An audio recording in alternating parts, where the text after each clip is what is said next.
Opa, tudo bem? Como você está? Estamos aqui mais uma vez para poder ler a palavra de Deus.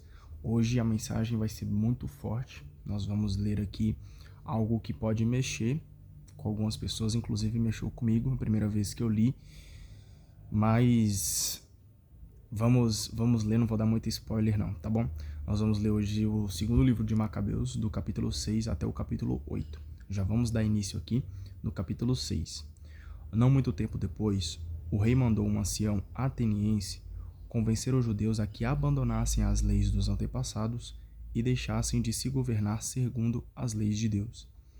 Mandou também profanar o templo de Jerusalém e dedicá-lo a Júpiter Olímpico, e dedicar a Júpiter Hospitaleiro o templo do Monte Garizim, conforme o desejo dos moradores do lugar. A gente já percebe aqui que o rei ali querendo que os judeus abandonassem o relacionamento com Deus.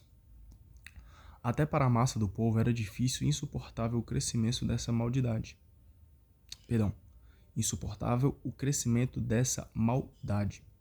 De fato, o templo ficou cheio de libertinagem e orgia de pagãos, que aí se divertiam com prostitutas e mantinham relações com mulheres no recinto sagrado do templo, além de levarem para dentro objetos proibidos. Olha para você ver aqui o nível do pecado. O próprio altar estava repleto de ofertas proibidas pela lei. Não se podia celebrar o sábado nem as festas tradicionais, nem mesmo se declarar judeu. Todo mês eram forçados a participar do banquete sacrificial, que se realizava no dia do aniversário do rei. Quando chegavam as festas de Dionísio, eram obrigados a participar da procissão em honra a Dionísio, com ramos de hera na cabeça. Por sugestão dos habitantes de Ptolemaida, foi decretado que as cidades gregas vizinhas também seguissem as mesmas disposições contra os judeus, obrigando-os a comer a carne dos sacrifícios e matassem os que não quisessem aceitar os costumes gregos. Podia-se perceber a calamidade que estava para chegar. Olha para você ver então aquilo que eles estavam cometendo, esse pecado tão horrível. Eles estavam cometendo aqui, como a própria palavra diz, uma calamidade. A gente vê aqui que o templo ficou cheio de libertinagem e orgia de pagãos. Então a gente percebe que, cara, os gregos aqui estão tentando impor sobre os judeus pecados gravíssimos. 2 mulheres foram presas por terem circuncidado seus filhos. Depois de fazê-las percorrer publicamente a cidade com os filhos pendurados ao seio, as jogaram muralha abaixo. Outros que tinham saído juntos para os arredores da cidade, para as cavernas a fim de aí celebrar as escondidas do sábado, após serem denunciados a Filipe, foram queimados juntos, pois ficaram com escrúpulo de reagir por respeito à santidade do dia. Recomendo àqueles que lerem este livro não fiquem perturbados por causa de tais calamidades. Olha para você ver, já até dá um aviso aí pra gente. Ao contrário, pensem que esses castigos não vieram para destruir, mas apenas para corrigir a nossa gente. É sinal de grande bondade não deixar por muito tempo sem castigo aqueles que cometem injustiça, mas aplicar-lhes logo a merecida punição. O Senhor não age conosco como faz com os outros povos, esperando pacientemente o tempo de castigá-los, até que o pecado deles chegue ao máximo. Ele quis agir dessa forma conosco, para não chegarmos primeiro ao extremo dos nossos pecados e só então nos castigar. Significa que ele nunca retira de nós a sua misericórdia, mesmo quando nos corrige com desgraças, não está abandonando o seu povo. O que acabamos de dizer fica apenas como aviso. Agora vamos passar logo para a narrativa. A gente percebe aqui então uma perseguição ali do povo judeu, só que essa perseguição é uma oportunidade deles se converterem. Ou seja, eu até destaquei aqui a explicação que a Bíblia traz para a gente sobre essa passagem, que ela diz o seguinte: a perseguição é convite à conversão. Aliado com seu povo, Deus zela cuidadosamente para realizar o seu projeto. É sinal do seu grande amor sermos castigados para não trair definitivamente esse projeto. A perseguição, portanto, é ocasião preciosa para revermos a nossa vida e descobrirmos em tempo se não estamos pervertendo tal projeto ou desviando-nos dele. Então, às vezes, no meio aí da tribulação, é hora da gente cair na real e se arrepender e voltar para os braços do Pai. Versículo 18. Eleazar era um dos principais doutores da lei, homem de idade avançada, mas com um rosto de traços ainda belos. Queriam obrigá-lo a comer carne de porco, enfiando a boca adentro. Ele, porém, que preferia a morte honrada a viver envergonhado, dirigiu-se espontaneamente para a tortura do tímpano, tendo antes cuspido fora o que lhe estava na boca. Assim é que devem fazer os que corajosamente querem resistir ao que não é permitido comer, nem mesmo por amor à própria vida. Os que dirigiram esse sacrifício proibido, velhos amigos de Eleazar, o chamaram de lado e lhe propuseram que pegasse carne permitida, por ele mesmo preparada, fingindo que comia a carne do sacrifício ordenado pelo rei. Se ele assim fizesse, estaria livre da morte, e pela antiga amizade que havia entre eles, o tratariam com benevolência. Ele, porém, tomou uma nobre decisão, coerente com a sua idade e com o respeito da velhice, coerente com a dignidade dos seus cabelos brancos e com a vida correta que levava desde a infância, acima de tudo, coerente com as santas leis dadas pelo próprio Deus. Ele respondeu prontamente: podem mandar-me para a mansão dos mortos. Em minha idade, não fica bem fingir, senão muitos dos mais moços pensarão que um velho de 90 anos chamado Eleazar passou para os costumes estrangeiros. Ou seja, Eleazar que preferia ficar na vontade de Deus, no caminho de Deus, do que aceitar costumes de outras pessoas, costumes falsos. Com seu fingimento, por causa de um pequeno resto de vida, eles seriam enganados e só ganharia mancha e desprezo para a minha velhice. Ainda que no presente eu me livrasse do castigo humano, nem vivo nem morto conseguiria escapar das mãos do Todo-Poderoso. É por isso que, se eu passar corajosamente para outra vida, me mostrarei digno da minha idade. Para os mais moços, posso deixar um exemplo honrado mostrando como se deve morrer corajosamente e dignamente pelas veneráveis e santas leis. Dito isso, foi imediatamente para o suplício. Os seus torturadores, que pouco antes queriam ser amáveis com eles, então se tornaram cruéis por causa do que ele dissera, ao considerar tudo aquilo uma loucura. Já quase morto, em meio às torturas, Eleazar ainda falou entre gemidos: o Senhor, que possui a santa sabedoria, sabe que eu, podendo escapar da morte, suporto em meu corpo as dores cruéis da tortura, mas em minha alma estou alegre, porque sofro por causa do temor a ele. Então a importância aqui de, cara, se for ter que morrer para seguir os caminhos de Deus, Eleazar escolheu isso. Então que a gente possa aprender com Eleazar, porque muitos vão tentar nos desviar, às vezes até nós mesmos, pelas nossas próprias fraquezas, pelos nossos próprios prazeres carnais, vamos tentar ser tentados aí para desviar do caminho de Deus. Porém, se for para morrer para seguir o caminho de Cristo, se for para ir para ter que abandonar tudo para seguir a Cristo, é isso que nós devemos fazer todos os dias, mesmo com tanta dificuldade que nós enfrentamos. E assim terminou sua vida. Sua morte deixou não só para os jovens, mas também para todo o restante do povo, exemplo memorável de heroísmo e virtude. Agora nós vamos entrar aqui no capítulo 7, e já vou adiantar para você aí, cara, que o capítulo 7, quando eu li, eu fiquei assim, bastante pensativo, sinceramente. Mexeu bastante comigo. Vou lendo aqui e vou comentando aos poucos, mas preste bastante atenção. Só um minutinho que o celular tá tocando. Pronto, agora sim, vamos lá para o capítulo 7. Aconteceu também que 7 irmãos foram presos junto com sua mãe. Espancando-os com rélios e chicotes, o rei pretendia obrigá-los a comer carne de porco que era proibida. Um deles, falando em nome dos outros, disse: o que você quer perguntar ou saber de nós? Estamos prontos a morrer, antes que desobedecer às leis de nossos antepassados. Enfurecido, o rei mandou esquentar assadeiras e caldeirões. Olha para você ver a maldade, cara.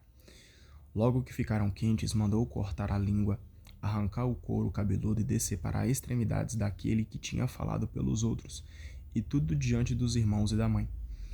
Já mutilado de todos os membros e enquanto ainda vivia, o rei mandou que o pusessem no fogo para assar. Da assadeira subiu grande volume de fumaça, e os seus irmãos com a mãe se animavam entre si para enfrentarem corajosamente a morte, dizendo: o Senhor Deus nos observa e certamente terá compaixão de nós, conforme afirmou claramente Moisés no seu cântico.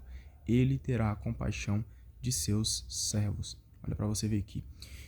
Os reis ali, o rei grego. Eu acredito que ele deve ser um rei grego, aqui não especifica muito bem, mas eles estão tentando impor ali novos costumes para que eles abandonassem as leis, os mandamentos de Deus.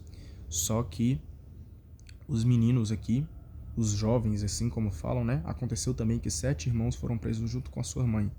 Aqui não fala se são jovens, mas os irmãos ali junto com a sua mãe, eles estão ali para morrer, para poder, de fato, qual caminho que eles vão seguir? O caminho dos homens ou o caminho de Deus? E eles decidem que mesmo diante da morte, eles vão clamar o nome do Senhor.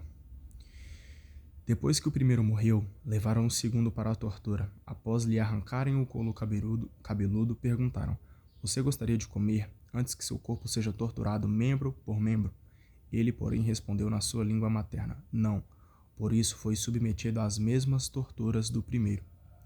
Antes de dar o último suspiro, ainda falou: "Você, bandido, nos tira desta vida presente, mas o Rei do mundo nos fará ressuscitar para uma ressurreição eterna de vida, a nós que agora morremos pelas leis dele." Então, aquele homem, aquele bandido mau que talvez te assassine, mate a sua vida, saiba que ele está matando apenas a sua carne, pois o seu espírito, se estiver glorificado, se estiver seguindo o caminho de Deus, você vai ser você vai ser ressuscitado para a vida eterna, para viver a vida junto com Deus. Depois desse, também o terceiro foi levado para a tortura. Intimado, colocou imediatamente a língua para fora e apresentou corajosamente as mãos, dizendo com dignidade: "De Deus eu recebi esses membros e agora, por causa das leis dele, eu os desprezo, pois espero que ele os devolva para mim." O rei e aqueles que o rodeavam ficaram admirados da coragem com que o rapaz enfrentava os sofrimentos, como se nada fosse. Logo que esse morreu, começaram a torturar da mesma forma o quarto irmão. Estando para morrer, ele falou: "Vale a pena morrer pela mão dos homens quando se espera que o próprio Deus nos ressuscite." Olha para você ver a fala dele. Vale a pena morrer pelas mãos dos homens quando se espera que o próprio Deus nos ressuscite. Então não tenha medo dos homens, pois se você está com o coração em Deus, Deus vai ressuscitar a sua vida e a vida verdadeira, que é a vida eterna. Para você, porém, não haverá ressurreição para a vida. Imediatamente apresentaram um quinto e passaram a torturá-lo. Olhando bem para o rei, ele afirmou: "Mesmo sendo simples mortal, você faz o que quer, porque tem poder sobre os homens. Mas não pense que o nosso povo foi abandonado por Deus. Espere um pouco e verá como o grande poder dele vai torturar você e sua descendência." Depois desse, trouxeram também o sexto. Quando estava morrendo, ele ainda falou: "Não se iluda, nós estamos sofrendo tudo isso por nossa culpa, porque pecamos contra o nosso Deus. Por isso nos acontecem essas coisas espantosas. Quanto a você, que se atreveu a lutar contra Deus, não pense que ficará sem castigo." Extraordinariamente admirável, porém, e digna de mais respeitável lembrança, foi a mãe. Ela, vendo morrer seus 7 filhos num só dia, suportou tudo corajosamente, esperando no Senhor. Ela encorajava cada um dos filhos na língua dos seus antepassados, com atitude nobre e animando sua ternura feminina com força viril. Assim, falava com os filhos: "Não sei como vocês apareceram no meu ventre. Não fui eu que dei a vocês o espírito e a vida, nem fui eu que dei forma aos membros de cada um de vocês.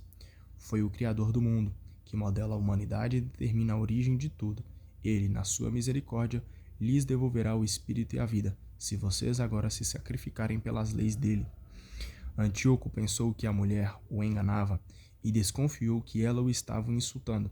Restava, porém, o filho mais novo, e o rei tentava convencê-lo e até lhe garantiu sob juramento que, se renegasse às tradições dos antepassados, ele o tornaria rico e feliz, o teria como amigo e lhe daria cargos importantes. Olha para você ver, tentando aqui ganhar ali com coisas materiais o menino.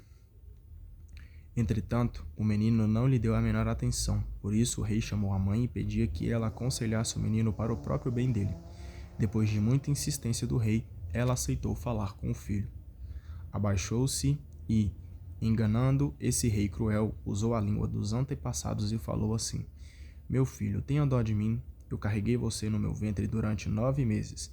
Eu amamentei você por 3 anos. Eduquei, criei e tratei você até esta idade. Meu filho, eu lhe imploro, olhe o céu e a terra e observe tudo o que neles existe. Deus criou tudo isso do nada e a humanidade teve a mesma coragem. E a humanidade teve a mesma origem. Acabei lendo errado, desculpa. Não fique com medo desse descarrasco. Ao contrário, seja digno de seus irmãos e enfrente a morte. Desse modo, eu recuperarei você junto com seus irmãos no tempo da misericórdia. Apenas ela acabou de falar, o rapazinho disse: O que vocês estão esperando? Eu não obedeço às ordens do rei. Obedeço às determinações da lei que foi dada a nossos antepassados através de Moisés. Para você ver que a coragem desse rapaz. Ele diz que não vai obedecer às leis dos homens, mas sim às leis que foram dadas por Deus ali para Moisés. Cara, nós temos muito que aprender com isso. Não querer seguir as coisas do mundo, não querer seguir as coisas dos homens, mas sim as leis do nosso Senhor, pois elas sim são as leis que dão a vida verdadeira. Quanto a você que está procurando fazer tudo o que há de mal aos hebreus, você não vai conseguir escapar das mãos de Deus. Nós estamos sofrendo por causa de nossos pecados. Por um pouco de tempo o Senhor vivo está irado conosco e nos castiga e nos corrige, mas ele voltará a se reconciliar com os seus servos. Quanto a você, ímpio e pior criminoso do mundo, não fique se exaltando à toa, ou gritando esperanças que não têm fundamento, enquanto ergue as mãos contra os servos do céu. Você ainda não escapou do julgamento do Deus Todo-Poderoso, que tudo vê. Depois de suportar um sofrimento passageiro, os meus irmãos já estão participando da vida eterna na aliança com Deus. Em troca, no julgamento de Deus, você receberá o castigo justo por sua soberba. Quanto a mim, da mesma forma que meus irmãos, entrego ao meu corpo e a minha vida em favor das leis de meus antepassados, suplicando que Deus se compadeça logo do meu povo. Enquanto isso, você, à custa de castigos e flagelos, terá de reconhecer que Ele é o único Deus. Suplico que a ira do Todo-Poderoso, que se abateu com toda a justiça contra o seu povo, se detenha em mim e em meus irmãos. O rei, sentindo-se envenenado pelo sarcasmo, ficou furioso e tratou o menino com crueldade ainda mais feroz do que fizera com os outros. E o menino morreu sem mancha, confiando totalmente no Senhor. A mãe morreu por último depois dos filhos. Por ora, basta o que contei sobre as refeições sacrificais e as incríveis crueldades. Então aqui a gente percebe que Deus, ele não abandona os seus filhos, mesmo ali na injustiça do mundo. A gente percebe aqui que Deus ressuscita os justos para a vida eterna. Então que a gente possa permanecer fiel e justo na presença de Deus para poder fazer a morada eterna junto com Ele. Vamos aqui agora para o capítulo 8. Nesse meio tempo, Judas, chamado Macabeu, com seus companheiros se infiltravam nas aldeias, convocando os compatriotas e recrutando os que continuavam fiéis ao judaísmo. Reuniram cerca de 6.000 pessoas. Suplicaram ao Senhor que olhasse para o povo pisoteado por todos e tivesse compaixão do templo, profanado por ímpios, que tivesse misericórdia da cidade de Jerusalém, já destruída e em vias de ser nivelada ao solo, que escutasse o clamor do sangue que subia até ele, que se lembrasse do criminoso massacre de crianças inocentes e das blasfêmias contra o seu nome, e pusesse em ação a sua vingança. Quando conseguiu organizar o pessoal, o Macabeu tornou-se invencível para os pagãos. Dessa forma, a ira do Senhor transformou-se em misericórdia. Judas chegava de surpresa e incendiava as cidades e povoados, tomava os pontos estratégicos e afugentava muitos inimigos. Para esses ataques, escolhia de preferência a noite como sua aliada, e a fama de sua valentia se espalhava por toda a parte. Quando viu que Judas ia pouco a pouco chegando ao sucesso e subindo firmemente de vitória em vitória, Filipe escreveu a Ptolomeu, comandante da Celecíria e da Fenícia, pedindo que fosse socorrer os interesses do rei. Ele imediatamente escolheu Nicanor, filho de Patroclo, um dos principais amigos do rei, e colocou sob o comando dele mais de 20.000 homens pagãos de todas as nações, com ordem de liquidar com a raça dos judeus. Junto com ele mandou o comandante Gorgias, homem experiente em questões de guerra. Mais uma vez aqui o povo os reis ali querendo ir contra a raça dos judeus. Nicanor planejou vender escravos judeus para levantar a quantia de 70 toneladas de prata para o tributo que o rei devia aos romanos. Por isso, antes de mais nada, mandou alguém às cidades do litoral oferecer escravos judeus, propondo o preço de 90 escravos por 35 quilos de prata.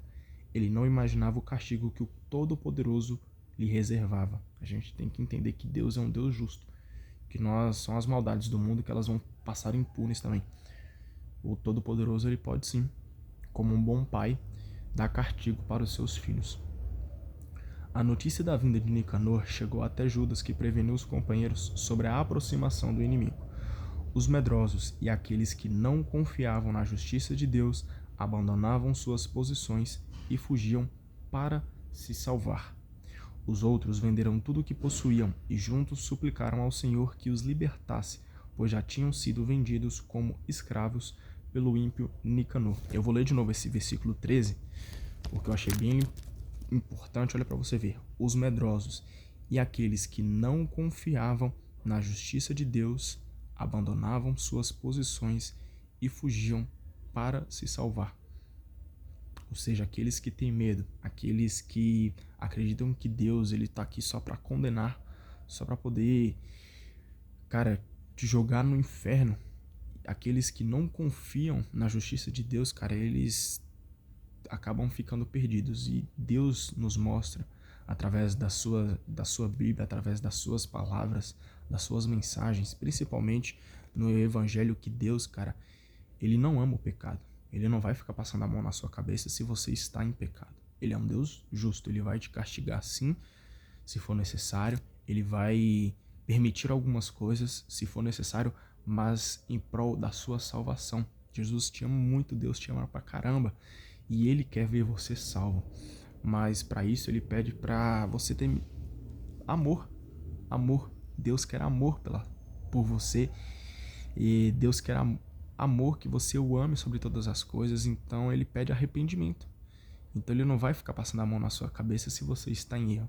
Porém, ele vai estar do seu lado, te alertando, te dizendo que você precisa se arrepender e voltar para os braços do Pai, pois ele te ama muito, cara. E pode ter certeza que Jesus, ele veio aqui nessa terra não foi à toa, mas sim para nos salvar. Por isso, vamos voltar os nossos olhos para Deus, os nossos olhos para Cristo, e vamos amar a Ele verdadeiramente.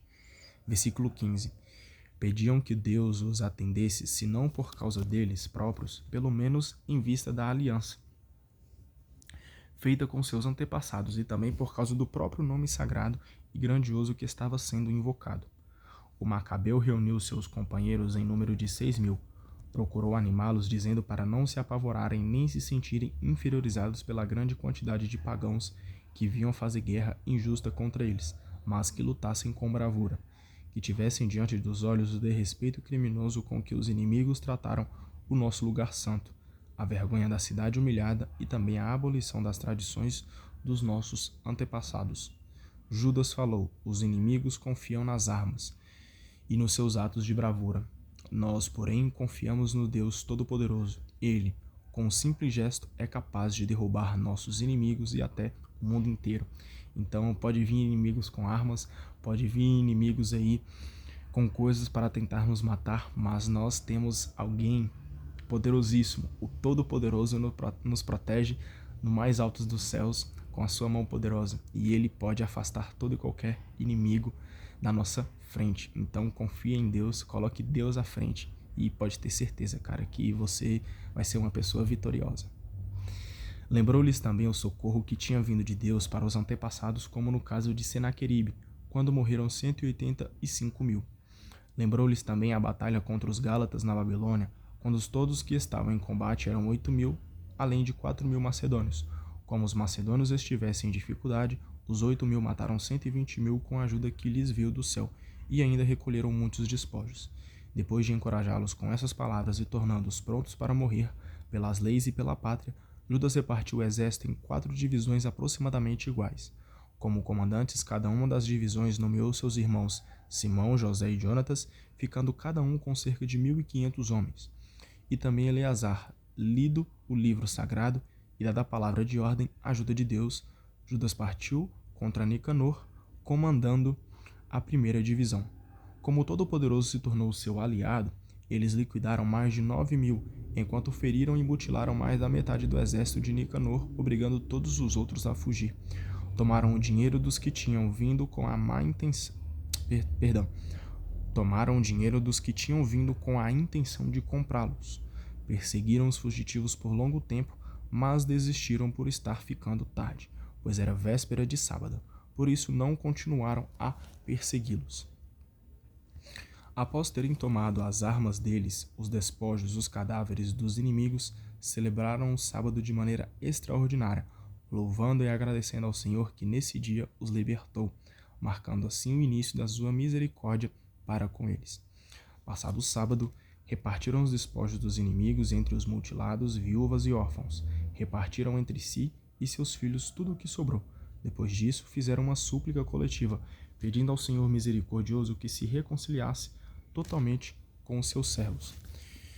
Em seguida, atacaram o pessoal de Timóteo e de Báquides. Mataram mais de 20.000 deles e com muita facilidade tomaram algumas fortalezas em pontos elevados. Dividiram então muitos despojos e partes iguais entre si e com os mutilados, órfãos, viúvas e velhos.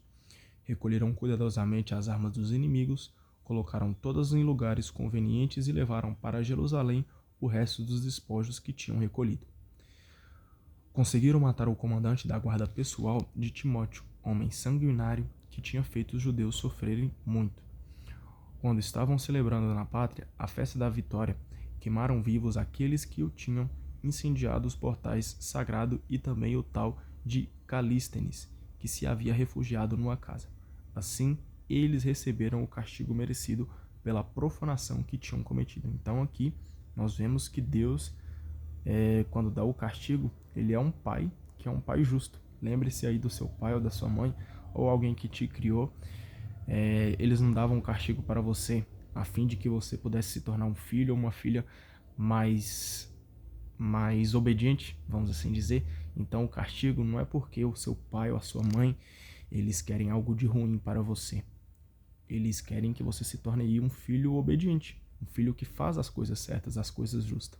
E com Deus é a mesma forma. O bandido Nicanor, que tinha trazido 1.000 negociantes para a venda dos judeus, foi humilhado com a ajuda do Senhor, por aqueles mesmos que ele considerava os últimos. Teve que abandonar suas roupas suntuosas e fugiu pelo campo como escravo, chegando a Antioquia sem nada, em situação mais feliz que o seu exército derrotado. Assim, aquele que se havia responsabilizado em saldar o tributo devido aos romanos, mediante a venda de prisioneiros de Jerusalém, passou a proclamar que os judeus têm um defensor e que por essa razão são invulneráveis, porque seguem as leis determinadas por ele. Então, nós temos um Deus que nos defende. Até separei aqui a explicação que a Bíblia traz para a gente do capítulo 8, do finalzinho aqui, diz o seguinte: o adversário é obrigado a reconhecer que o povo é invencível quando Deus combate como seu aliado. Então nós somos invencíveis, cara, quando Deus está aí junto do nosso lado, pronto para enfrentar todo e qualquer inimigo que há na nossa frente, que há de existir na nossa frente. Então, cara, confia em Deus, pois Ele vai na frente, nos tornando invencível. Dessa forma, o nome do verdadeiro Deus, aliado da justiça, torna-se reconhecido no mundo inteiro. Vamos fazer o nome de Deus aí, aquele que nos dá a vitória, ser reconhecido no mundo inteiro. Amém? Então aqui a gente finaliza com a leitura de hoje. Obrigado aí pela tua presença. Deus abençoe você. Até mais. Tchau, tchau.